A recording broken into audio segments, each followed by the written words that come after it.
Assalamualaikum warahmatullahi wabarakatuh. Waalaikumsalam warahmatullahi. Ketemu lagi dalam acara Srawung, obrolan sederhana syarat akan makna di channel NU Media Sidomulyo bersama saya Muhammad Sodik.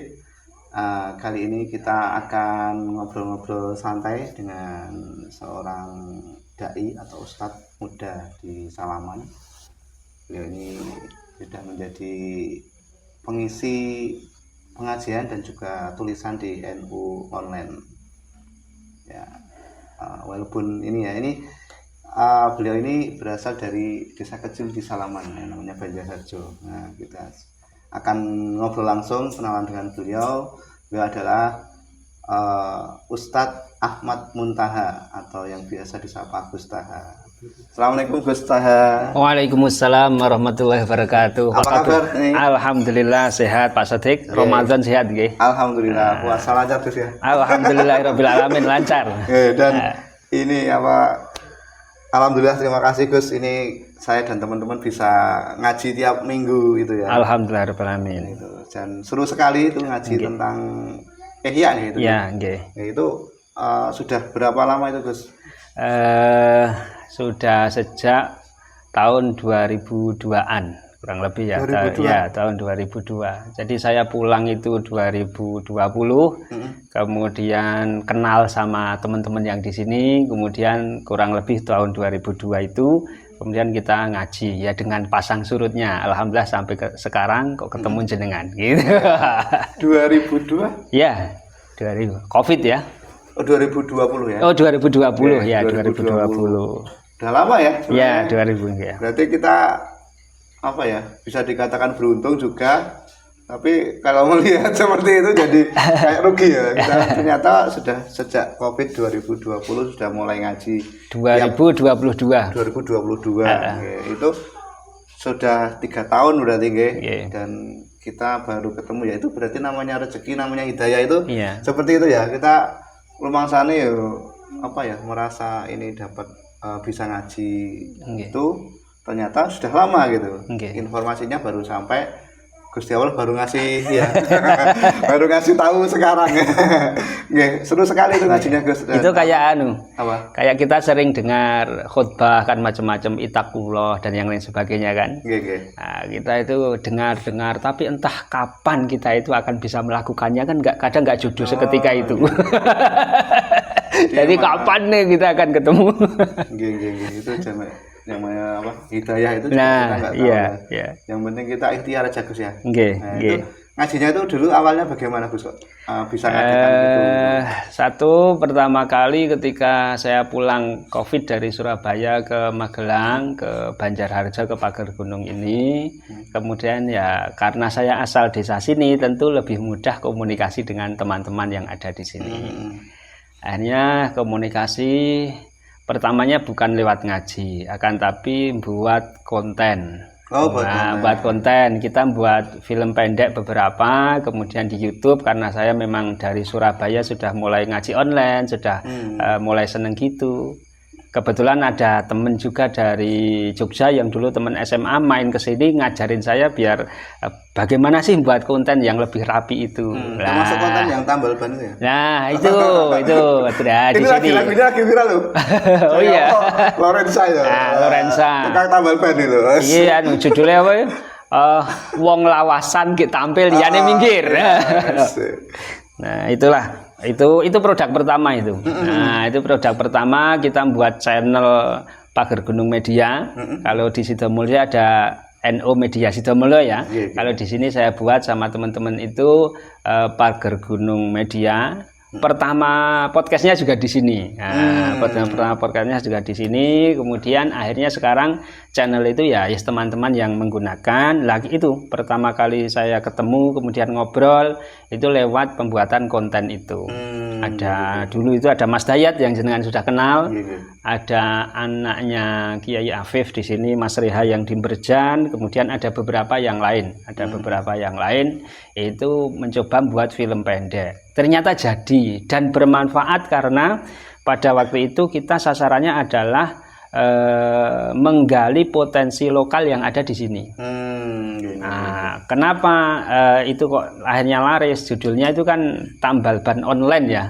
Kontennya itu tambal ban online. Kita itu sering di sini di Magelang naik motor karena kayak kita kadang nggak ngecek motor kita, kadang kena bannya, kena paku dan yang lain sebagainya sore hari atau bahkan malam. Lah itu ternyata di sini ada Kang Basir itu namanya Mbah Bebe. Nah, itu dia ternyata kreatif membuka tempel ban panggilan. Dulu belum istilah online, belum tempel ban panggilan, masih HP-nya masih belum bisa SMS. Saya waktu itu udah lewat jenengan. Saya waktu itu kan di Salaman malam-malam. Iya. Apa? Oh iya dia ada ya. Iya, wah ini saya itu punya itu tetangga itu karena waktu itu HP-nya belum ada WA-nya ya. Iya, betul. Padahal kita sekarang kan ini nggak ada pulsa nih. Nggak bisa hubungi, akhirnya lewat Gustaha ini. Jadi makelar ini Gustaha. Ya, makelar apa saja. Dan itu salah satu konten yang sukses karena sekarang itu jobnya luar biasa. Kemarin saya ngundang itu juga di Semaya nih. Terus Mas, tapi ini ya karena ini jadwalnya penuh full. Ya Allah gitu. Ya itulah, itu kita pertama Mbah Bibi itu tempel ban panggilan online yang belum pakai HP yang ada WA-nya, belum Android, sampai dia akhirnya karena banyaknya permintaan setelah ada video pendek itu atau film pendek Mbah Bibi ini, nah itu akhirnya dia beli Android dan berkembang sampai sekarang. Kadang sering saya guyoni, wah jenengan itu jam kerjanya ngalah-ngalahkan orang. Ngalah-ngalahkan gimana? 25 jam. Karena kalau dia masih melek mesti. Iya, karena kan kita kan juga saya pernah beberapa kali bikin konten dengan beliau juga, pernah cerita sing malam-malam kan tukang bibit itu kan udah dimuat, bannya bocor kan. Nah, itu ternyata manfaat sekali gitu. Dan bahkan Rioyo pun beliau juga dengan rela hati mau membantu gitu, merelakan diri untuk tidak badan dulu gitu. Kemudian ada yang setelah itu menarik Mas Sodik. Itu menariknya itu karena di sini ada namanya Mbak Mutoharoh, itu dia masih saudaranya Kang Basir ini, Mbah Bebe ini. Nah, dia kemudian secara mandiri buat tani di bibit itu. Anaknya menghafalkan Quran di pondok, kemudian yang satu sekolah. Ternyata dia juga bisa menjalani hidup, minta maaf, di tengah keterbatasan pas pandemi waktu itu. Tapi dia sebagai perempuan kok bisa eksis. Nah, itu akhirnya kita buatkan konten juga. Kita pengen menggali sih sebenarnya bagaimana beliau itu dalam mengembangkan bibitnya. Nah, ini kita mencoba untuk mengangkat kreativitas lokal yang ada di pagar gunung ini. Alhamdulillah 2 itu kemudian ternyata mandek juga. Dan itu awal mulanya gitu. Terus mulai ngajinya sendiri itu udah mulai tahun berapa? Nah, itu kan awal awal 2000 2001 lah. 2020 2021 lah kita awal itu mulai kenal. Kemudian 2002 itu saya mulai 2022 kok sulit. Nah, 2022 itu kita karena sudah 1 tahun lebih di sini kan sering ngobrol dengan teman-teman. Sering ngobrol dengan teman-teman, ngobrol apa saja, kerjaan dan yang lain sebagainya. Nah, akhirnya kok dari obrolan itu gimana kalau kita itu ngopi-ngopi plus ngaji. Oke lah, siapa saja yang waktunya luang. Akhirnya benar disepakati malam minggu ngaji pertama itu adalah kitab Ihya, tapi bukan Ihya yang 1, 2, 3, 4 jilid yang kita kaji enggak. Kita buat Ihya saset. Ihya saset itu apa? Kita ambil per bab, disesuaikan. Yang mengaji disesuaikan dengan yang mengaji. Ternyata mereka itu kan rata-rata yang ngobrol dengan saya itu usia produktif banget pasca SMA, kemudian sudah bekerja cukup lama, ada yang sudah nikah keluarga muda, ada yang menjelang nikah. Akhirnya kayak Dayat masih jomblo. Mas Dayat, Mas Dayat jomblo itu, ada Mas Arif juga, ada temannya itu, ada 2 orang itu. Nah, itu akhirnya kita ambil karena ini usianya hampir sama, dan yang satu sudah menikah itu sudah memikirkan pernikahannya, ya kadang seneng, kadang susah, kadang dadi. Kemudian yang belum nikah masih pengen nikah dan yang lain sebagainya. Loh, orang nikah itu kalau nggak dielmoni kan juga repot nanti. Yang laki-laki semau gue, yang perempuan semaunya sendiri kan gitu. Akhirnya kemudian kita ambil bagaimana kalau kita ngajinya tentang bab pernikahan pun derek kita ikut saja. Nah, setelah itu benar kita mulai dengan pernikahan dari ihya bab pernikahan sampai itu 2 tahun. Berarti 2002, 2003, 2002, 2003, 2004-an itulah. Nah, itu 2 tahun itu menyelesaikan 2 tahun lebih menyelesaikan 1 bab kitab ihya yaitu tentang pernikahan. Nggih, karena Dayat itu promosinya ngajine tentang apa? Jomblo-jomblo, tentang jomblo. Apa ya? Tentang bab nikah itu ya? Ya, bab nikah. Kayaknya menarik dan saya ketika kesini langsung asik gitu karena apa anak-anak mudanya itu dari berbagai apa ya tuh latar belakang kayak udah jadi keluarga gitu. Betul. Dulu awalnya berarti cuman 2 orang atau berapa yang ngaji? Awalnya itu lumayan, itu ada 5, 8 di awal-awal ya. 5, 8 ya sekitar segitulah, 9. Masih lingkup sini saja ya. Masih lingkup pagar gunung saja. Kemudian tambah Mas Fauzi itu di tetangga desa mana Demangan. Nah, itu mulai masuk di tahun berikutnya. Nah, itulah. Ya nggak tahu mereka kerasan itu nggak tahu. Tapi ya tadi saya bilang dengan pasang surutnya. Pernah suatu kali 2 orang itu sering ngaji itu. Kemudian 1 orang itu saya apresiasi, Mas Syarif ini. Mas Syarif, saya apresiasi. Hujan-hujan, gerimis, kemudian dia datang ke sini, teman-temannya nggak datang. Saya juga sudah mau tidur. Mas Syarif, Dok, Assalamualaikum. Waalaikumsalam. Oh, wonten lek. Ya, ya dengan omah. Akhirnya duduk di situ. Napa Om Syarif? Ngaji itu kok kulotok ora apa-apa toh. Ngaji saya saja nggak apa-apa toh. Oh ya nggak apa-apa, ayo segel. Wong saya nggak ada jenengan ya, kadang sinau sendiri. Wes ayo. Nah, itu istilahnya yang membuat saya sampai sekarang itu merasa apa ya, optimis gitu loh, optimis. Optimis dalam hal apa? Siapapun berapapun orang yang berangkat, kita tetap ngaji. Meskipun itu 1 dan itu pernah terbukti. Nah, akhirnya setelah itu pasang surut, ya teman-teman kadang masuk ikut ngaji, kadang enggak. Masalahnya apa? Saya memang menekankan kepada teman-teman yang usia bekerja, usia pernikahan, nomor 1 itu harus tanggung jawab full terhadap keluarga. Maka kalau ngaji itu kok bertabrakan dengan kepentingan bekerja, saya bilang nggak usah ngajinya kapan-kapan. Tapi kalau urusan keluarga harus saat itu juga dipenuhi. Bayangkan saja ada orang sergap ngaji, kemudian istrinya nggak dikasih makan, gimana? Dolim itu. Dan itu ada itu ya, yang kisahnya Nabi Muhammad juga ya. Iya. Ngaji di masjid terus ada yang kerja, itu gimana tuh kisahnya? Agak lupa saya.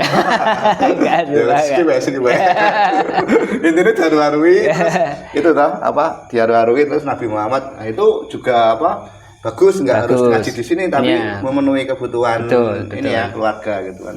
Ini sesuai yang dihentikan Gus Tahan. Jadi kasbul halal itu jihad fisabilillah, bahwa kita bekerja untuk mencari rezeki yang halal, terlebih untuk keluarga itu sama saja dengan jihad fisabilillah.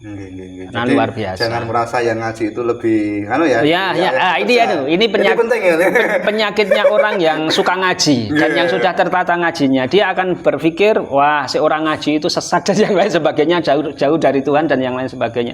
Padahal enggak. Kadang orang yang sudah ngaji itu dia bisa juga jauh dari Tuhan meskipun di majelis ngaji. Karena apa? Ngaji hanya buat selfie, ngaji hanya buat gaya-gayaan dan yang lain sebagainya. Kalau aku sering validasi digital. Validasi digital. Bahwa dia ngaji di sini itu kan ya nggak dapat apa-apa. Nggak dapat apa-apa. Ngaji pun juga harus diilmoni ya. Betul. Kapan waktunya kita mencari nafkah untuk keluarga, kapan ngaji, itu harus juga seimbang ya Gus ya? Seimbang. Nah, kemudian ngajinya malam minggu itu tantangan juga Gus. Ini gimana nih? Kok milihnya malam minggu? Padahal anak muda Gus. Iya. Makanya itu kan masih sedikit kan gitu kan. Ya. Malam minggu itu karena saya ngobrol dengan teman-teman itu mereka sudah melewati fase itu, Pak. Oh. Jadi mereka itu sudah melewati fase malam minggu harus keluar dan yang lain sebagainya. Mudahnya meskipun mereka di usia produktif, mereka sudah menikah dan yang lain sebagainya, sedikit banyak mereka sudah mempunyai pengalaman spiritual kepentok-pentok urip. Jadi sudah mulai apa ya? Saya kalau tadi itu ke kiri terus ini sudah mulai ke kanan itu teman-teman itu sudah minimal ngerating kanan, sen kanan dia. Sen kanan. Sing wis di masalah rada abot. Dia mulai sen kanan. Nah, itu sudah mulai sen kanan, kemudian istilahnya kemudian ya kita pilih malam minggu. Tapi ini ada yang menarik ini. Gimana? Dulu itu memang ketika kita buat publikasi, pamflet, flyer itu ngaji malam minggu kitab Ihya bab pernikahan. Ya. Saya langsung di WA sama Gus Atok, Kiai Athoillah Anwar Lirboyo. Malam minggu saja kayak nggak punya hari Islam gitu. Mudahnya begitulah. Akhirnya selalu saya rubah sekarang ngaji malam Ahad. Ngaji malam Ahad. Nah, kenapa kok malam minggu? Yaitu mereka sudah selesai dengan malam mingguan mereka, kemudian memang sudah sen kanan, rata-rata sudah sen kanan. Oke lah, ayo yang apa itu namanya, yang sudah mulai sen kanan ini mulai. Saya harus mulai inilah, tidak seperti dulu muda, nakal-nakal dan yang lain sebagainya. Akhirnya ya kita pilih hari Minggu itu. Segmentasinya malah jelas ya itu. Jelas ya. Orang-orang yang memang sudah sen kanan. Iya. Apa ini sen kanan ini? Ngaji sen kanan. Ngaji. Orang sedang apa? Kuis. Ngaji sen kanan. Terus ini guys, ngajinya itu apa aja terus? Apa ngaji malam Ahad itu? Kalau dulu formatnya begini, saya memandang teman-teman itu kan semuanya meskipun dengan wujudnya sekarang yang macam-macam itu kan ya. Nah, itu kan mereka dibekali ngaji di kampung. Di sini itu ada di musola itu ada Mbah Kiai Muhammad Asyari, di rumah ada Bapak, kemudian di RT sebelah juga ada kiai-kiai, ada ustazah. Semuanya kan ngaji, Pak. Meskipun sampai SD, SMP apa itu namanya? Sudah tidak ngaji lagi ya. Atau sampai SMP, SMA tidak ngaji lagi. Tapi kan mereka itu semuanya itu sempat atau mempunyai kesempatan waktu kecilnya itu ngaji Al-Quran. Maka awal-awal mulai ngaji itu saya minta, meskipun saya nggak melakukannya secara langsung, tapi saya minta teman-teman yang datang ke sini, umpamanya jam 8:30 atau jam 9, ngaji baca Quran dulu. Deres. Deres itulah. Deres. Yang lama sudah berpuluh tahun nggak deres, harus deres waktu itu. Dapatnya berapa terserah itu, terserah pokoknya kalau kesini ambil Quran, baca Quran, nah setelah itu baru ngaji gitu. Setelah itu baru ngaji. Ya, itu dulu semacam itu konsepnya. Jadi ngaji Quran karena mengulangi mengamalkan ilmu di usia kecil, kemudian ngaji tentang pernikahan bab Ihya bab pernikahan. Nah, ini untuk menata siapa yang belum nikah, cara nikahnya itu bagaimana. Termasuk ini Mas Sodik, nikah itu kan orang rame dengan apa itu namanya? Rame dengan perayaannya dengan resepsinya. Tapi kadang lupa ketika menikah itu dia harus memilih saksi yang minimal kenakalan saksi itu tidak dikenal orang lain. Atau dalam bahasa kitabnya itu adalah adil, orang yang adil.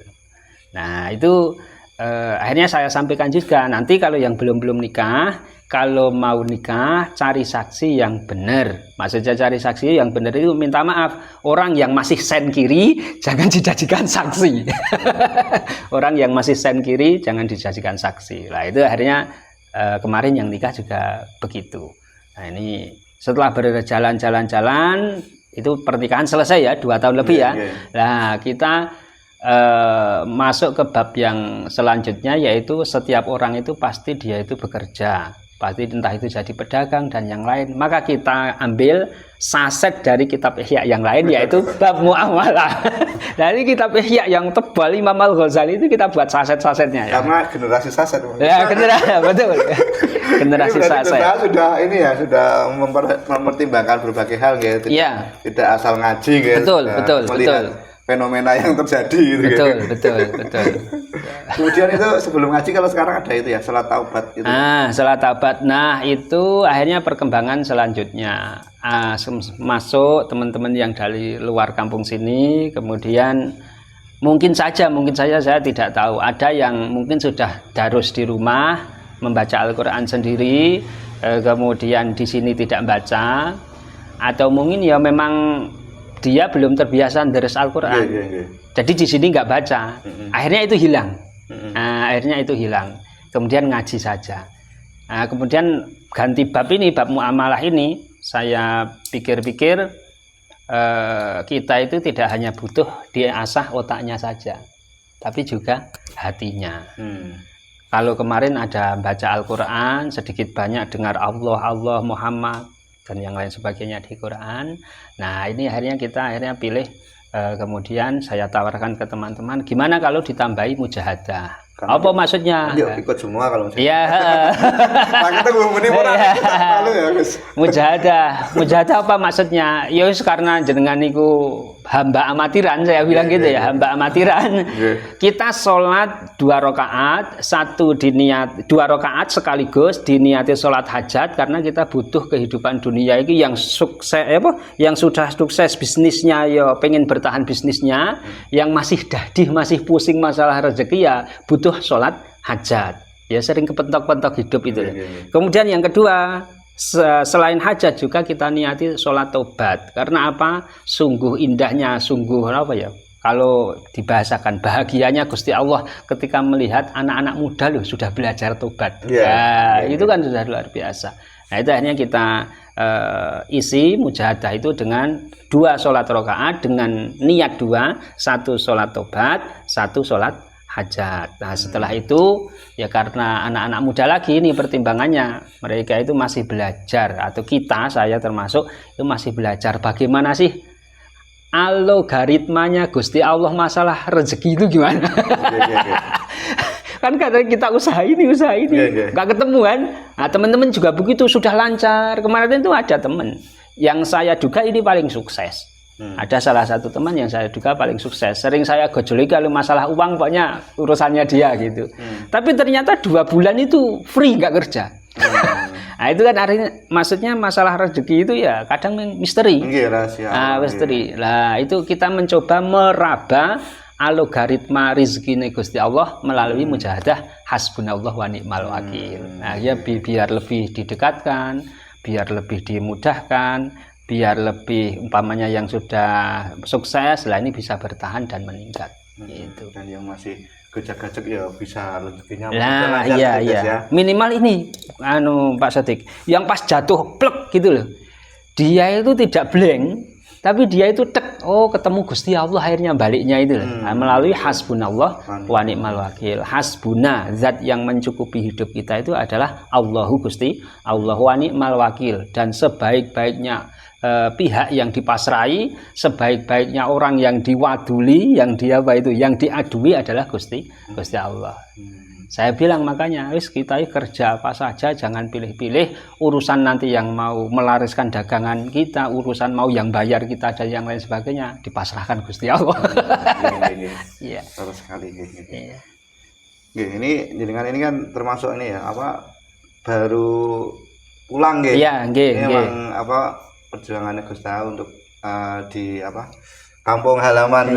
Iya. Ini sejarahnya gimana Gus? Ini tiba-tiba pulang atau sudah ada rencana dari dulu? Sudah ada rencana dari dulu, tapi takdirnya Gusti Allah. Jadi ini di Lirboyo berapa tahun? 9. Jadi saya dulu keluar dari sini itu sekitar 97 ya.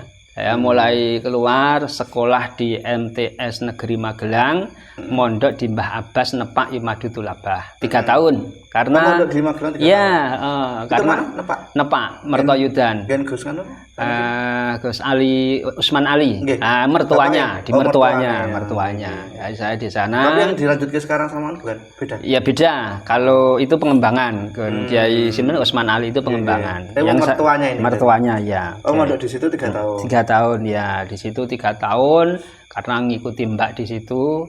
Kemudian selesai sanawi, sudah mulai nakal ini di Magelang ini. Wah, tawuran dan yang lain sebagainya sudah mulai belajar. Lah ini bahaya nih kalau di Magelang terus. Akhirnya akhirnya pindah ke yang lebih desa mudanya ya pada waktu itu ya lebih desa, kenakalannya tidak begitu tinggi gitu. Teman-teman apa kalau sekarang itu servernya. Nah, akhirnya circle-nya akhirnya kita pindah Purworejo yang lebih kayak di kampung gitulah. Nah, akhirnya di sana juga 3 tahun, itu tahun selesai tahun 2021, kemudian 2021 ke Lirboyo 9 tahun, 2001 kemudian di Lirboyo sampai 2010. Masih di Lirboyo, di tengah Lirboyo nikah, sebelum selesai mondok sudah minta nikah saya. Kemudian ketika pulang oleh simbok nggak boleh pulang. Ya udah, kamu kalau mondok saya pondokkan, nikah saya nikahkan, tapi kamu harus kuliah. Ya kuliah di mana, Mbok? Ya itu ke Surabaya, kan ada Pak D di sana kan ya. Ada Pak D, akhirnya komunikasi, akhirnya saya di sana lah, di Surabaya. Nggak tahu di sana 10 tahun. Berarti dari 2001 itu kuliah ya? Iya, kuliah. Bukan, 2001 sampai 2010 di Lirboyo, mondok. Nah, baru 2011 kuliah nanti. Nah, di Lirboyo itu sudah dapat ijazah SMA gitu? SMA. Saya kan selesai SMA di Purworejo. Oh, di Purworejo. Daftar di Lirboyo, masuk kelas 4 SD, pondok. ini yang kita bahas tadi di Musola, Gus. Tadi ngomongnya itu bahwa pendidikan pesantren itu kan jauh lebih tinggi ilmunya dibandingkan kalau dibandingkan dengan pendidikan formal ya, Gus. Ya, yang agama ya maksudnya ya. Iya, buktinya itu Gus Taha tadi sudah lulus SMA tapi balik ke kelas 4 ya. Iya. Kelas 4. Nah, itu di sana kemudian sampai 2010 saya tamatan itu Gerbang Lama namanya. 2010 kemudian ke Surabaya itu mulai kuliah, mulai bekerja. Terus yang dipakai itu yang di Purworejo? Yang saya pakai di Purworejo waktu itu. Tapi di Lirboyo juga dapat. Meskipun di Lirboyo sudah bisa. Adik-adik kelas dapat sampai SMA juga sama? Iya, adik-adik kelas saya itu ketika saya di Surabaya, yang alumni Lirboyo itu daftar pakai ijazahnya Lirboyo. Teman dari Kendal itu saya punya Mas Afif. Dia SMP saja di rumah, kemudian di Lirboyo 9 tahun dapat SMA, kemudian dia kuliah di S1 di Surabaya seperti saya. Dulu. Itu mulai tahun berapa Gus yang ijazah dari pondok bisa untuk kuliah itu? Ya di bawah saya itu kurang tahu ya persisnya ya. Tapi kalau Mas Afif saya belum. Mas Afif itu yang kemudian bareng sama saya itu tahun sekitar 2012-an. Tamat 2012 ya. Jadi kuliah di Surabaya gitu. Itu sampai apa? S2 berarti? S1. S2 kemarin mencoba di mana ini? Oh, S1-nya 10 tahun. Rahasia itu. Kalau saya itu tertib. Apa dulu? Sunan Ampel. Enggak, atau jurusannya? Jurusannya saya dulu karena sudah bekerja ya ngambil yang ringan. Apa? PAI, Pendidikan Agama Islam. Iya. Dan itu di situ udah merintis yang nulis itu mulai kapan tuh? Nulis itu mulai tertarik saya sebenarnya SMA. SMA harus saya akui, saya apresiasi. Iya, matur suwun juga. Saya itu punya Pak D yang ahli tulis menulis. Yang di Surabaya itu penerbit Halista. Kiai Ma'ruf Asrori. Kiai Ma'ruf Asrori itu penulis, penerjemah kitab, sekarang punya Halista ya, Halista. Penerbit NU yang luar biasa. Nah, saya hanya tahu beliau itu ketika datang ke sini, kadang ngobrol sama ayah atau saya yang sowan ke rumahnya di Tempuran itu kan ya, Tempuran di Nosari, kemudian saya tahu orang itu, kemudian sama ayah saya. Nah, ini pentingnya peran ayah ya untuk memberikan gambaran masa depan untuk anaknya. Nah, sering menceritakan itu Pak D Ma'ruf itu sering menceritakan Kak Ma'ruf dulu, Kak Ma'ruf itu begini dia pinter dan yang lain sebagainya. Saya mulai terbayang itu. Nah, SMA itu ketertarikan saya wujudkan memilih jurusan, ada IPS, IPA sama jurusan baru bahasa. Saya milih bahasa untuk mengasah apa itu namanya, kemampuan berbahasa Indonesia, kemampuan berbahasa Indonesia dalam tulisan dan semisalnya. Nah setelah itu selesai bahasa, kemudian takdirnya ke Lirboyo. Masuk Lirboyo, belum masuk kelas itu saya sudah nerjemah kitab meskipun tidak terbit, dan naskahnya masih sekarang. Nah naskahnya masih saya nerjemah Safinatus Sholah, saya nerjemah Safinatun Najah, dan di Lirboyo saya memang agak terstruktur ya, meskipun saya tidak ada pembimbing yang resmi. Di Lirboyo itu ada, kalau anak baru ini ayahnya siapa gitu ya. Nah, saya nggak punya itu, tapi saya sudah membuat struktur tersendiri ketika di Lirboyo itu. Target saya di Lirboyo itu satu, harus bisa menguasai keilmuan pesantren yaitu di kitab kuning. Kemudian yang kedua organisasi. Saya harus bisa berorganisasi. Nah akhirnya di tahun ketiga mentok ini nggak bisa disatukan, ini untuk saya nggak bisa disatukan, harus milih salah satu. Saya berpikir akhirnya kalau harus milih salah satu di Lirboyo, organisasi yang saya korbankan. Karena apa? Saya nanti bisa mencari di tempat lain. Kalau keilmuan yang khas ala Lirboyo kitab kuning dengan Basul Masailnya saya nggak bisa. Nah akhirnya mulai itulah saya konsentrasi ke ngaji kitab. Gitu. Okay. Dan sampai Basul Masail juga nih Gus. Iya. Itu tahun kelima itu. Tahun kelima udah. Tahun kelima itu mulai dikirim oleh Pondok Lirboyo untuk menjadi delegasi di luar Pondok Lirboyo. Waktu itu di Syekh Nurul Khalil Bangkalan pertama kali. Tahun 2025 lah. 2001, 2002, 2003, 2004, ya 2005 benar. 2005. Dan sekarang di prodi organisasi sendiri apa aja Gus? Di Basul Masail itu di Jawa Tengah atau? Saya mulai Basul Masail itu di Jawa Timur. Di Jawa Timur, tepatnya di kota PCNO Kota Surabaya. Jadi saya 1 tahun di Surabaya itu hanya tahunya monitor komputer itu loh. Ya kerjaan saja. Paling seminggu sekali Jumatan. Nggak punya teman sama sekali.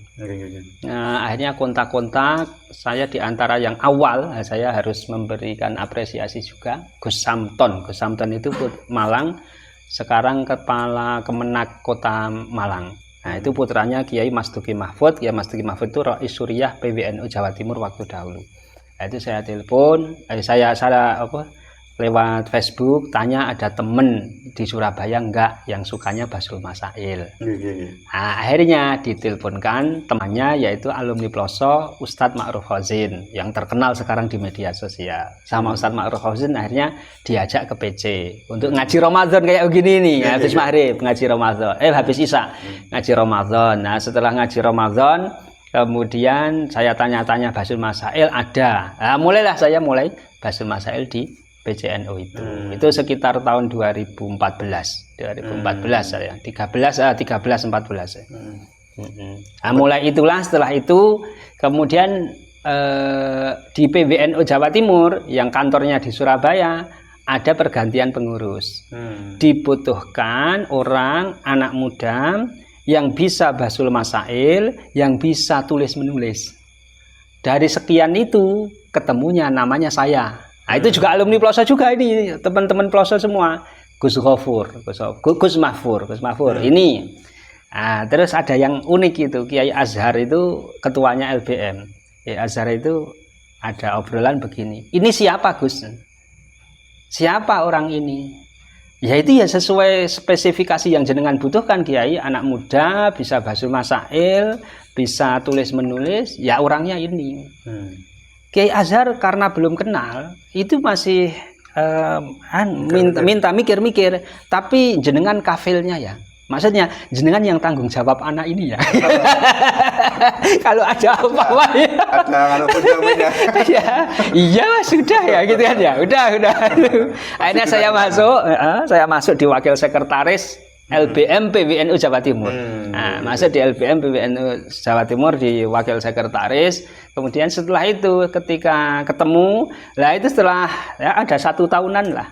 Intensitas saya dengan Kiai Azhar itu semakin semakin apa ya, semakin akrab gitu ya, mukholid semakin akrab, habis kemana-mana, maksudnya saya yang diajak dan yang lain sebagainya lah. Disitulah saya mulai kembali lagi ke Basul Masail yang dulu sempat mandek. Gitu.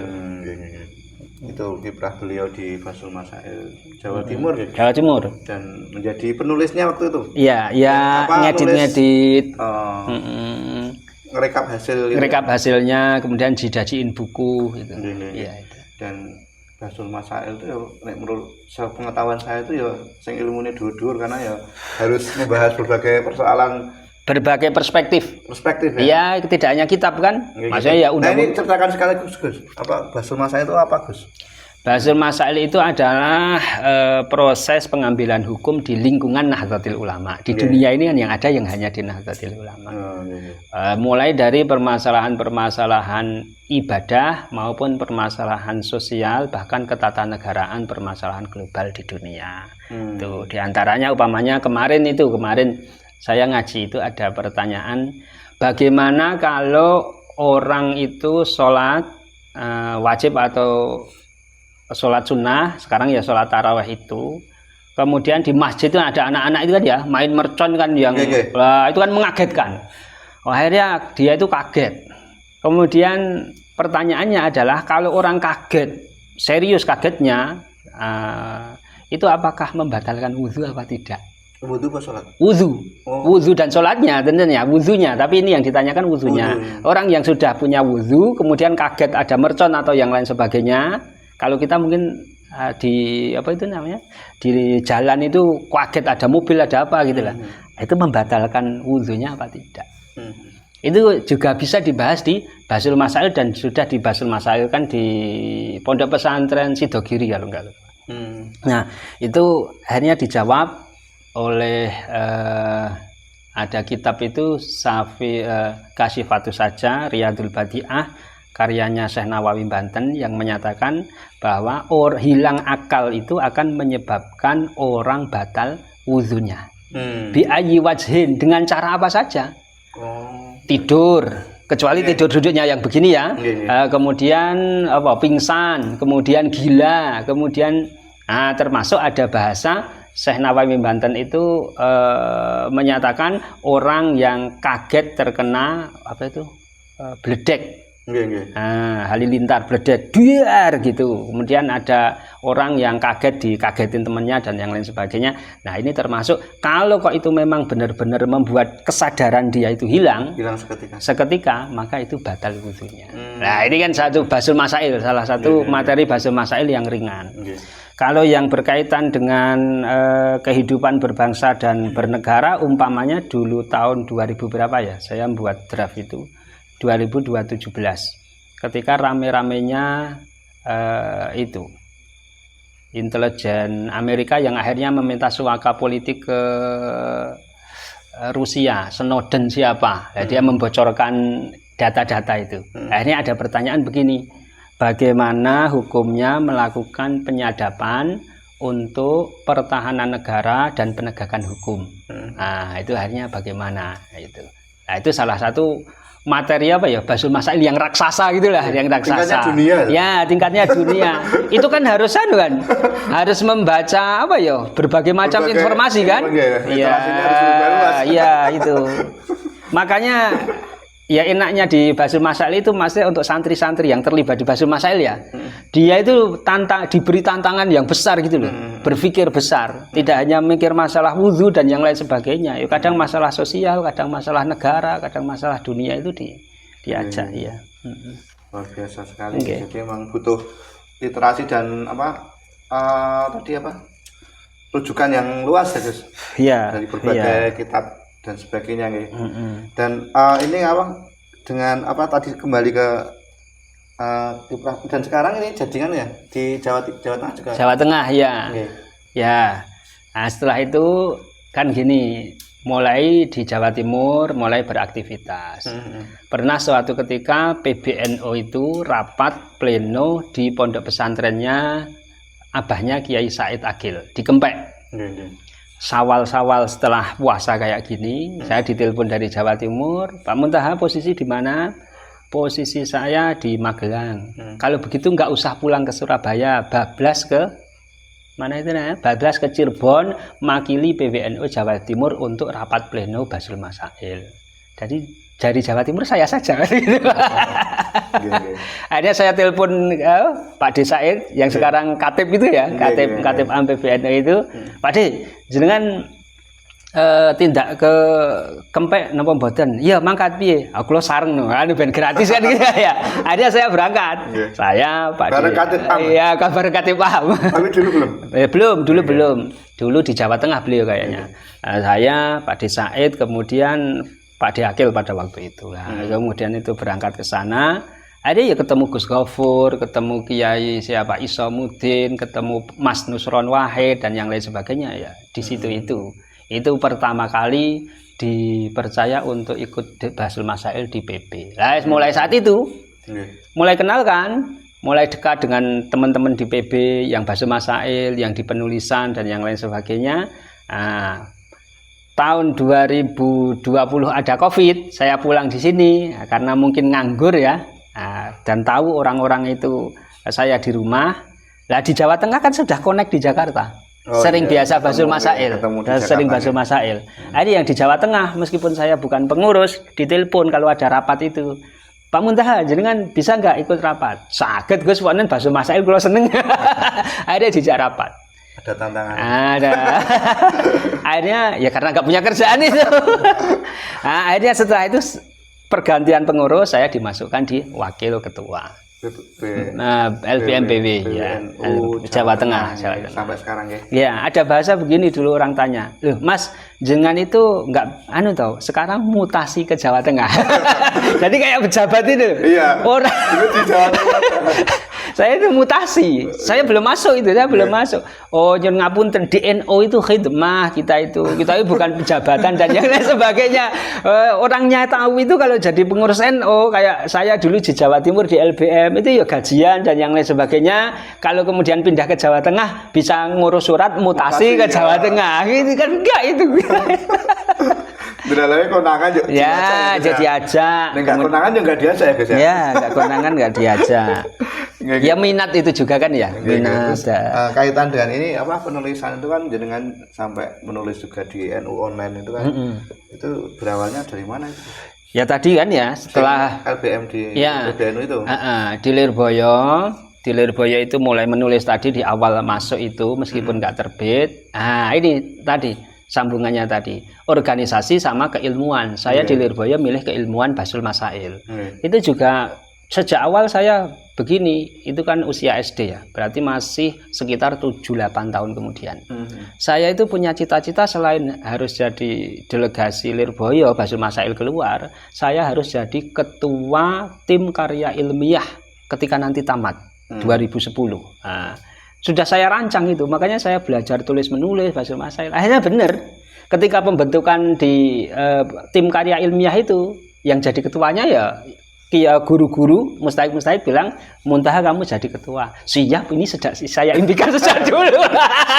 Siap, saya impikan sejak dulu. Nah, itu mulai nulis secara kolektif ya. Nah, itu karya pertama yang akhirnya terbit lah.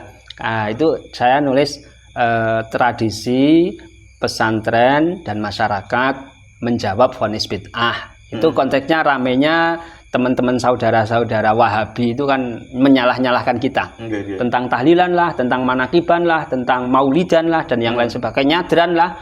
Semuanya itu kita tulis, kita bahas, kemudian kita tulis, kemudian diterbitkan di Lirboyo. Setelah itu nulis secara mandiri, nulis secara kolektif bareng teman-teman di PWNU Jawa Timur, di Aswaja Center, di LBM, sampai di Lirboyo juga, sampai sekarang ini. Kemudian mulai nulis, coba saya kan orang gaptek, nggak tahu mau nulis di NU online itu kepengin, tapi bagaimana caranya, email saja nggak tahu kan ya. Ya itu ada kumpulan, ada NU online itu membuat acara Kopdar penulis keislaman NU online yang diletakkan di Hotel Syahid kalau nggak keliru di Surabaya, di Gubeng. Nah, saya termasuk yang diundang. Mulailah saya menulis di situ. Jadi perjalanannya seperti itu ya. Jadi terus yang buku yang di Kalista sendiri sudah apa Gus yang pernah ditulis di situ? Saya di Kalista itu nggak nulis, tapi ngedit. Oh, Jadi ngedit.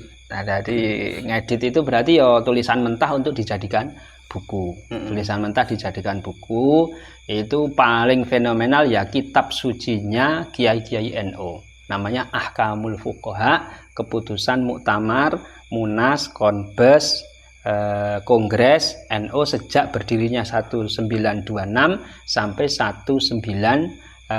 sampai 2000, sekarang terakhir 2015 kemarin. iya.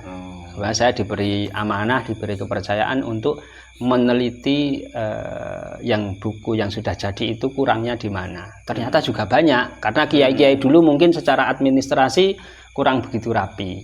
Jadi ada ya bahasanya kitabnya yang dijadikan rujukan bahasa masail itu ya. Keputusannya A begini, kitabnya 1 2 3 gitu kan ya. Hanya 2 baris, terjemahnya banyak banget. Ini kan ada kitab yang hilang. Ada bagian kitab yang hilang gitu loh. Loh, itu banyak, dulu banyak yang versi sebelum saya menyentuh di tahun 2010 itu saya mulai ya, 2010 ke atas itu banyak. Itu saya teliti satu persatu. Sama Pak D saya juga di Mas Atik. Sama Pak D saya itu juga dites. Saya ke sana itu kemudian kamu bisa apa? Ya saya dulu kan sudah punya track record di Surabaya di kan. Sudah punya portofolio. Ya portofolionya saya Bazul Masail, saya sempat membuat buku dan yang lain sebagainya. Oke, kamu nerjemah kitab ini. 1 terjemah selesai, nggak diterbitkan sampai sekarang. Dikasih lagi 1 ini terjemah selesai, nggak diterbitkan sama Pak D. Tapi nggak tahu ya, setelah mengenal saya sekitar kurang lebih 3-4 bulan, ada kitab Ahkamul Fuqaha itu buku yang mau diterbitkan lagi. Kamu bisa nggak garap ini? Bisa Pak D. Saya garap 10 bulan. Jadi halaman sekitar 1000 halaman. Saya teliti satu persatu kitabnya, saya teliti kurang kitabnya di mana, harokatnya di mana, terjemahnya. Nah, selesai 10 bulan itu kemudian dicetak dan luar biasa. Buku setebal 1000, 1 bulan habis 3000. Cetak lagi, habis lagi, cetak lagi, habis lagi, luar biasa. Ya jadi barokahnya Pak Dul. Jadi barokahnya NU maksudnya. Dari buku itu akhirnya kan kiai-kiai di mana saja itu di Indonesia itu kan akhirnya PD Bazul Masail. Karena apa? Karena kan sudah ada contekan-contekan kecil-kecil dari hasil itu. Jadi nggak berangkat dari nol. Terus selain nulis juga ngisi juga di NU online gitu. Ya, ngaji di NU online itu ya mulai pandemi itulah. Mulai pandemi saya nggak dapat. Nah ini saya akhirnya yang aktif di Surabaya, kemudian di rumah nggak ada kerjaan, ya nggak tahunya. Mulai dari nol kan? Ya, mulai dari nol. Mulai dari min. Saya ditelepon sama namanya aslinya Bojonegoro, Mas Mahbib. Mas Mahbib itu ya jajaran direksinya NU online. Telepon. Padahal dia sudah pernah main ke kontrakan di Surabaya. Nah, sudah kenal. Padahal ya gimana Mas? Jenengan bisa nggak kira-kira bantu di NU online? Maksudnya apa? Ya tidak hanya sekedar kolumnis, kontributor, akan tapi jenengan sekalian masuk ke sistem in-house bahasanya ya, in-house.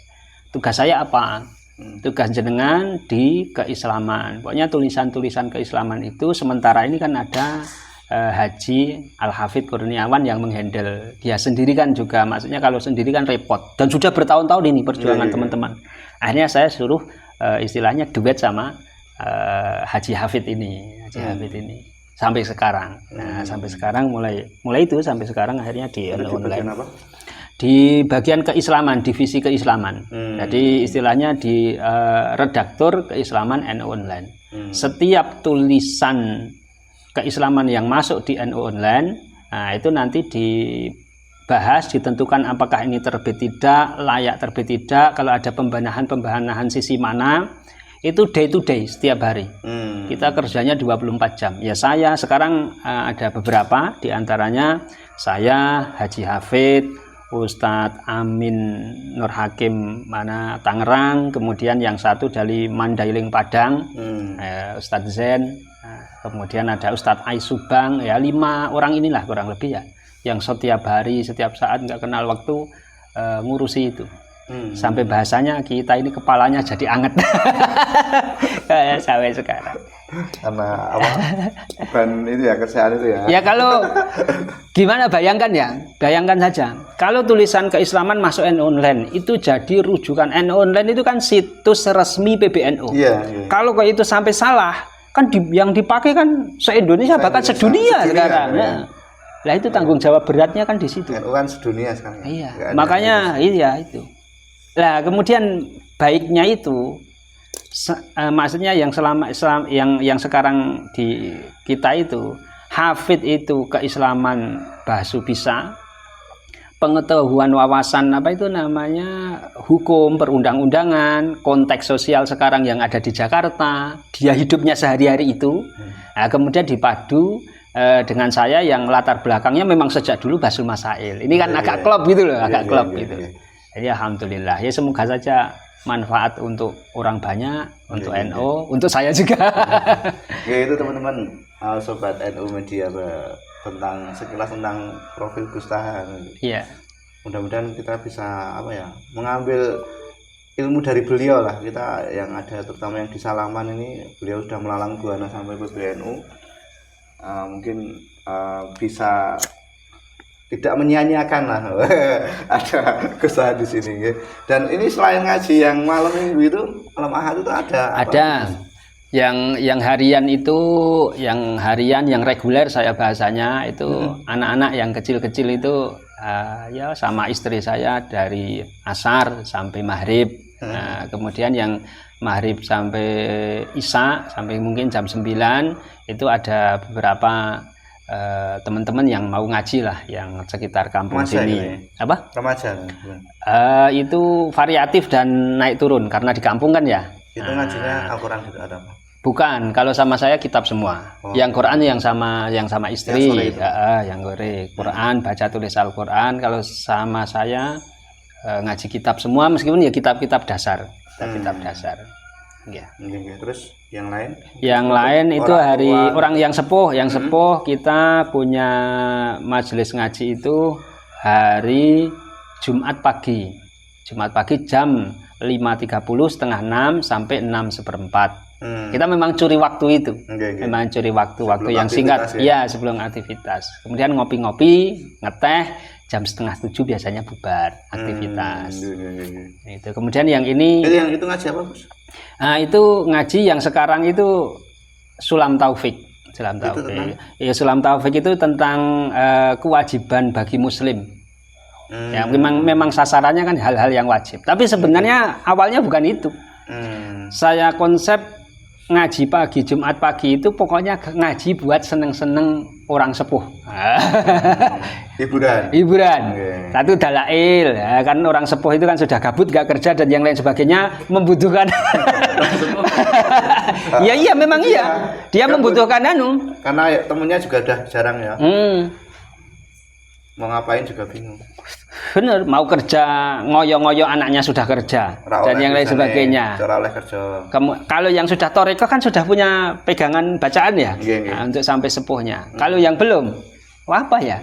Baca apa ya? Masa cuma Allah gitu kan juga nggak ada kan?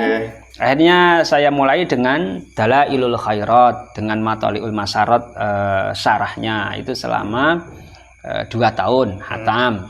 Kemudian karena di kampung ini kita berangkat dari kearifan lokal lah, living Islam yang hidup di kampung ini itu apa sih? Nah kita berangkatnya dari itu.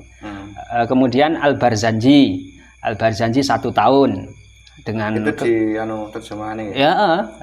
Kita maknai, orang-orang saya carikan kitab yang ada maknanya, yang ada terjemahnya, mereka menyimak kemudian mencatat keterangan-keterangan penting. Ini kan Al-Barzanji cuma dibaca aja kan. Iya. Tahu ini menarik nih, kawan-kawan juga saya pengen ngaji tentang itu nih. Terus ini sudah sepuh. Gabut. Sudah gabut. Enggak, nanti kita kudanin. Banyak yang ya itu 1 tahun. Kemudian karena Barzanji kan Diba, awalnya Diba itu Abdurrahman Ad-Daibai itu di awal. Kemudian selesai Diba 1 tahun, sekarang berjanji selesai baru kitab itu Sulam Taufik yang baru dimulai ada 3 pertemuan. Sulam Taufik itu yang bahas kemarin 5 hal itu. Iya, 5 hal itu yang wajib itu mengenal Allah atau dua syahadat. 5 hal yang wajib. 5 hal yang wajib diketahui bagi orang yang berakal siapapun itu.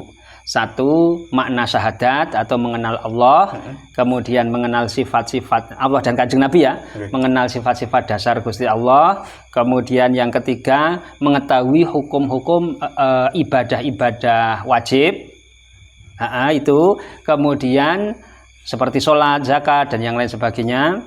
Kemudian yang ketiga mengetahui hukum-hukum masing-masing personal, masing-masing orang yang dia alami. Kalau pedagang ya bagaimana dia cara dagang, muamalah gitu ya. Muamalah dan yang lain sebagainya. Kemudian yang terakhir adalah tentang urusan hati, urusan akhlak, menata hati, memperbaiki hati.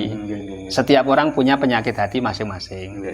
Dan yang ngaji malam Ahad itu yang keempat itu ya Gus? Ya, yang keempat itu. Yang jarang kita bahas. Ya. Dan saya juga, apalagi saya ya, makanya tertarik yang ngaji yang malam Ahad itu. Iya, Mas Adi kan jasa kan gitu kan ya, jasa sablon. Ngaji yang malam Ahad itu, ngaji ini kewajiban yang nomor 4. Nomor 4 ya, yang nomor jarang 4 kita bahas, misalnya ngaji tentang muamalah keseharian. Ya, bagaimana kita sewa menyewa, bagaimana kita penyediaan jasa, umpamanya sablon, bagaimana kita dagang dan yang lain sebagainya. Ternyata di situ juga ilmunya banyak sekali. Iya. Minimal pokok-pokoknya, wajib-wajibnya. Minimal tahu lah. Ternyata banyak hal juga yang kemarin sempat, ternyata seperti ini hukumnya gitu. Ini akan menambah kita, wawasan kita, terus bisa menerapkan itu dalam bisnis kita yang mudah-mudahan bisa lebih berkah. Gitu. Nah, lebih berkah. Mungkin kalau untuk ibu-ibu ada juga nggak? Ibu-ibu ini sebenarnya tahun kemarin sudah minta, cuma 3 tahunan ini, 3 atau 4 tahunan ya, ini Ramadan setiap pagi. Ya tadi ngambilnya jam 5:30 sampai 6:04. Ramadan dulu, Ramadan tanggal 1 sampai 20. Kemudian yang tahun ini kemarin sudah minta kurang cocok waktunya, yang mulai besok Syawal ini doanya saja berjalan lancar, kita buka ngaji kelas ibu-ibu. Saya bilang pertama kita buka kelas ibu-ibu muda, gitu kan ya. Biar ngomong gue, yang sepuh, yang sepuh protes. Loh, saya sudah tidak muda, nggak boleh ngaji. Oh ya udah, kita buka kelas ngaji ibu-ibu, ngaji ibu-ibu. Itu ngaji Irsyadul Ibad. Irsyadul Ibad itu karyanya Syekh Ahmad Zainuddin Al-Malibari, orang India. Tapi menariknya itu diberi penjelasan sama Syekh Ihsan Jampes, Simbah Kiai Haji Ihsan Jampes, Kediri. Tidak pernah kemana-mana, belajarnya hanya di Indonesia, tapi bisa membuat tulisan yang luar biasa. Nah, kita lewat itulah kita ngambil. Itu ya petunjuk hamba ya sama sebagaimana tadi sebenarnya, hal-hal yang kalau ini uang yang wajib dan yang sunnah. Oh, lebih ke situ. Lebih lebar ini, lebih lebar ini. Dan enggak, tadi sebenarnya kalau itu ibu-ibu ngaji itu, aku sebenarnya pengen untuk usul juga nanti untuk khusus ibu-ibu muda itu. Kemarin juga ada teman yang ini punya keresahan juga, ternyata masalah haid kayak gitu. Itu belum tahu gitu. Kalau di TPQ dulu nggak pernah ngaji itu, dia belum sampai sudah berhenti dia.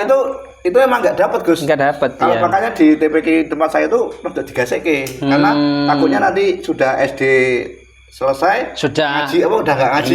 Iya. Karena kemarin wali santri juga itu pengen ngaji itu, tapi bingung juga. Padahal kan ibadah perempuan itu kan juga tergantung dengan kesuciannya. Iya kan. Dan padahal itu juga laki-lakinya harus tahu. Ada wajib. Kalau yang istrinya nggak tahu kan kasihan. Dia wajib memberitahu istrinya, tanggung jawab masalah haid. Oleh karena itu yang teman-teman ini saya sarankan kalau yang sudah nikah, nanti istrinya dikursuskan tentang haid.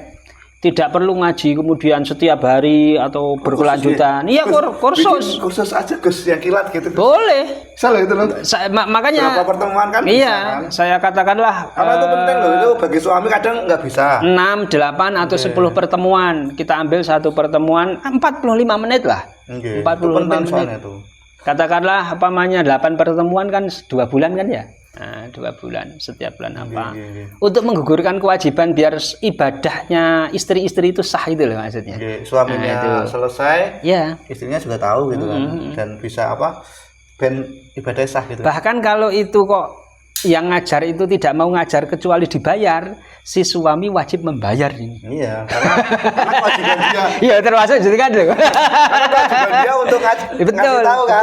Kalau dia nggak bisa ya otomatis. Iya. Nah, itu minta tolong gitu. Iya. Wes di agendakan. Ya, siap. Oke, seru sekali obrolan kita malam hari ini. Tapi ini sudah larut malam ini, Gus. Mungkin bisa kita lanjutkan di lain waktu. Terima kasih atas obrolannya. Insya Allah sangat bermanfaat. Amin. Teman-teman juga bisa mengambil manfaat untuk. Oh ya, Gus. Ini penting ini. Pesan buat teman-teman NU Muda ini kaitannya dengan ngaji itu seberapa penting dan seberapa wajib gitu lah. Biar lebih semangat untuk ngaji gitu. Thalabul ilmi fardhatun ala kulli muslimin wa muslimatin. Menuntut ilmu itu wajib hukumnya bagi orang beragama Islam laki-laki maupun perempuan. Tapi pertanyaannya kan yang wajib itu yang mana? Ilmu wajib itu yang mana? Ya tadi ilmu yang menjadi kebutuhan pokok kita. Wong Muslim kan harus mengenal Allah, jangan sampai keliru persepsi kita tentang Gusti Allah itu seperti apa. Ya tadi 5 tadi lah. Nah, itu kemudian sifat-sifatnya Allah, Kanjeng Nabi dan yang lain sebagainya. Kemudian ibadah wajib, keseharian yang kita selalu beraktivitas dengan itu, kemudian berkaitan dengan akhlak. Nah, 5 itu wajib. Nah, kemudian dari 5 inilah. Ini target ini ya, saya bilang target.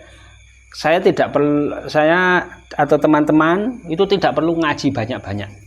Pokoknya 5 hal ini sudah tersentuh. Nah, sunnahnya ya nanti kemudian hari lah. Pokoknya 5 ini lah. Kita kenal Gusti Allah, kita kenal Kanjeng Nabi, kita bisa sholat yang benar maksudnya. Sholat yang benar, kemudian kita tahu kalau jual beli bagaimana muamalah, kemudian kita sedikit banyak belajar dari memperbaiki akhlak kita. Itu berarti 5 hal ini kita harus wajib ngaji gitu. Iya. Yang penting langkahnya gitu. Ya, langkahnya. Yang penting langkahnya. Iya. Kadang kita ngaji, saya baca, tidak hanya saya, santri-santri di pondok itu kan juga setiap hari kan baca Quran, tafsirnya, hadisnya.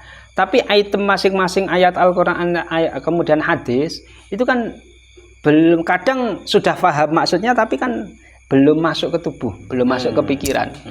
Entah nanti berapa tahun kemudian dia baru bisa mengamalkan. Iya, betul. Proses ya. Iya, dan proses.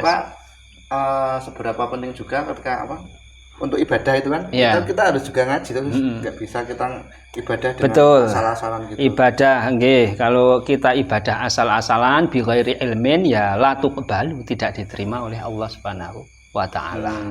Umumnya dawuh-dawuhnya ulama kan begitu. Maksudnya ya masalah diterima dan tidaknya memang Gusti Allah kan ya. Akan tapi kan ini sebagai wujud bahwa kita itu ibadah tidak asal-asalan.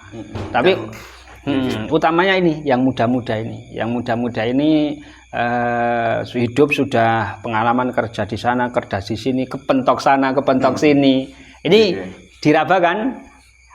Ini yang algoritmanya yang kurang pas di mana? Nah, dicari. Betul. Nah, makanya kan kita ngaji itu sejak awal kan, ayo ngaji, ayo ngopi, belajar menata hidup dengan ilmu dan mujahadah. Ilmu ya dasar kita itu, mujahadah itu bermakna luas, kita mujahadah pikiran, juga mujahadah untuk semakin hari semakin memperbaiki diri kita. Kalau yang sudah punya istri, itu kan istrinya nanti insya Allah kalau ikut ngaji tambah cinta sama dia. Karena apa? Karena dia suaminya semakin baik kan. Dan nggak banyak melakukan ke kiri. Iya, ke kiri, sen kiri itu ya, sen kiri. Sen kanan terus ya. Sen kanan. Ya minimal itu prosentasenya itu banyak sen kanannya. Karena memang yang saya tekankan sama teman-teman muda ini, teman-teman muda di NU Media dan teman-teman ngaji malam Ahad ini ya memang laki-laki itu memang harus tanggung jawab sama istrinya lahir batin. Harus totalitas. Jangan gaya ke sana kemari dan yang lain sebagainya, tapi mengabaikan istri, mengabaikan anak, keluarga dan yang lain sebagainya. Makanya saya bilang tadi, kalau kok ngaji malam Ahad itu tabrakan dengan kerja urusan COD lah dan yang lain sebagainya, menangkan itu. Besok ngaji lagi. Ya. Jadi enak, siapa saja bisa sesuai kesempatannya. Terus kaitannya katanya kalau ngaji itu kan pahalanya lebih besar dibandingkan apa? Ya, cara Ibnu Abbas ini, Ibnu Abbas itu ta'allumu sa'atan afdalu min qiyami lailatin. Bahwa belajar 1 jam itu lebih utama daripada ibadah malam 1 malam. Ayo ta'allum yauman afdalu min siyami salasati asyurin. Belajar 1 hari lebih utama daripada puasa 3 bulan. Puasa 3 bulan, puasa sebulan aja. Ya, ya. Apalagi puasa 3 bulan. Ya, itu bisa dikalahkan dengan ngaji 1 hari. 1 hari. Ya Allah, subhanallah. Ya banyak kan yang bilang kalau versi sahabat-sahabat yang lain saking agungnya ilmu, itu sampai mengatakan belajar 1 materi 1 bab fikih itu lebih utama daripada ibadah 60 tahun. Karena apa? Kalau ibadah tanpa ilmu kan akhirnya kan nol. Ya mungkin tidak nol ya, tapi kan apa itu ya? Ada cacatnya. Ya nggak sah kok. Iya. Ya nggak sah kok. Bisa dikatakan nol lah minim. Ya. Ya juga sih. Ibadah 60 tahun kalau nggak ada ilmunya juga maka nggak kehitung kok ya. Saya ngaji sama ibu-ibu itu lah. Awal-awal itu kan tentang ilmu. Dawuhnya Syekh Ihsan Jampes di penjelasannya kitab Irsadul Ibad itu, di mana Hijul Imdad itu, beliau menyatakan bagaimanapun al ilmu muqaddamun anil amal. Ilmu itu harus didahulukan dari amal. Karena amal tanpa didasari ilmu ya repot gitu. Harus didahulukan. Entah salah, entah mungkin karena tidak tahu ilmunya. Jadi teman-teman, ini pentingnya bagaimana kita untuk mencari ilmu sebanyak-banyaknya di bidang agama ini. Betul. Untuk ini jadi penuntun kita dalam beribadah. Iya, betul. Walaupun mungkin kita udah pernah ngaji pesolatan, mungkin kan ada yang lupa dan sebagainya, bisa kita tingkatkan dan masih banyak ilmu yang lain. Ya, betul. Tidak hanya ibadah, bagaimana kita hidup. Iya kan? Betul. Kerja, berkeluarga dan yang lain sebagainya itu. Jadi 5 hal tadi kita ngajeni lah, walaupun sedikit demi sedikit. Iya, berproses. Mudah-mudahan obrolan kita ini bisa menambah semangat kita untuk bagaimana saya pribadi dan teman-teman untuk kembali ngaji. Biasanya ngaji TPQ Serampung wis nggak saya sendiri seperti itu, soalnya seperti itu. Oke, cukup sekian dulu obrolan kita kali ini. Kita mungkin sambung untuk lain kali. Jangan lupa yang belum subscribe silakan subscribe dan mungkin bisa komentar, mungkin kita harus ngobrol lagi dengan siapa gitu, mungkin bisa rekomendasi. Oke, cukup sekian, terima kasih. Apabila banyak kekurangan dari kami, saya mohon maaf yang sebanyak-banyaknya. Sampai ketemu lagi. Assalamualaikum warahmatullahi wabarakatuh. Waalaikumsalam warahmatullahi wabarakatuh. Alhamdulillah.